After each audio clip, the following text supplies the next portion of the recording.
ഇടുക്കി പൂപ്പാറയിലെ കയ്യേറ്റ ഭൂമിയിലെ കെട്ടിടങ്ങൾ പൊളിച്ചു നീക്കാൻ നിർദ്ദേശം. ജില്ലാ കളക്ടർ ശാന്തൻപാറ പഞ്ചായത്ത് സെക്രട്ടറിക്ക് നിർദ്ദേശം നൽകി. ഫെബ്രുവരി 7-ന് സർക്കാർ ഏറ്റെടുത്ത 88 കെട്ടിടങ്ങളിൽ 14 എണ്ണം ഒഴികെയുള്ളവ ദുരന്ത നിവാരണ നിയമപ്രകാരം പൊളിച്ചു നീക്കണമെന്നാണ് നിർദ്ദേശം. ജൂലൈ 11-നുള്ളിൽ കെട്ടിടങ്ങൾ പൊളിക്കണമെന്നാണ് ഉത്തരവ്. 56 പേരുടെ 88 കെട്ടിടങ്ങളാണ് പൂപ്പാറയിൽ പന്നിയാർപ്പുഴ കയ്യേറി നിർമ്മിച്ചതായി റവന്യൂ വകുപ്പ് കണ്ടെത്തുകയും കഴിഞ്ഞ ഫെബ്രുവരി 7-ന് കെട്ടിടങ്ങൾ ഏറ്റെടുക്കുകയും ചെയ്തത്. ഇതിൽ ഉൾപ്പെട്ട 14 വ്യാപാരികൾ സുപ്രീം കോടതിയെ സമീപിച്ച് സ്പെഷ്യൽ ലീവ് പെറ്റീഷൻ ഫയൽ ചെയ്തിരുന്നു. ഇവരുടെ കെട്ടിടങ്ങൾ തൽസ്ഥിതി തുടരാൻ സുപ്രീം കോടതി ഇടക്കാല ഉത്തരവും പുറപ്പെടുവിച്ചു. ഈ സാഹചര്യത്തിൽ ഈ കെട്ടിടങ്ങൾ ഒഴികെയുള്ള ബാക്കിയുള്ളവ പൊളിച്ചു നീക്കുവാനാണ് ജില്ലാ കളക്ടർ ഉത്തരവിട്ടിരിക്കുന്നത്.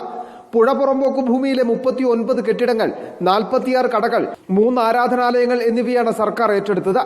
ദുരന്ത നിവാരണ നിയമപ്രകാരം ഇവ പൊളിച്ചു നീക്കുവാൻ ഹൈക്കോടതി ജില്ലാ കളക്ടർക്ക് നിർദ്ദേശം നൽകിയിരുന്നു.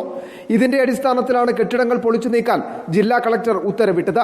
ജൂലൈ 11-നകം പൊളിച്ചു നീക്കണമെന്നാണ് നിർദ്ദേശം. ജില്ലാ പോലീസ് മേധാവി, ദേവികുളം സബ് കളക്ടർ, ഉടുമ്പൻചോല തഹസിൽദാർ എന്നിവർ ഉത്തരവ് നടപ്പാക്കുന്നതിന് ശാന്തൻപാറ പഞ്ചായത്ത് സെക്രട്ടറിക്ക് ആവശ്യമായ സഹായം നൽകണമെന്നും നിർദ്ദേശമുണ്ട്. ഉത്തരവിന് വിരുദ്ധമായി പ്രവർത്തിക്കുന്നവർക്കെതിരെ ദുരന്ത നിവാരണ നിയമപ്രകാരമുള്ള നിയമ നടപടികൾ സ്വീകരിക്കുമെന്നും ജില്ലാ കളക്ടറുടെ ഉത്തരവിൽ വ്യക്തമാക്കുന്നു. Reporter Sandeep Rajakkad, in reporter, Idukki.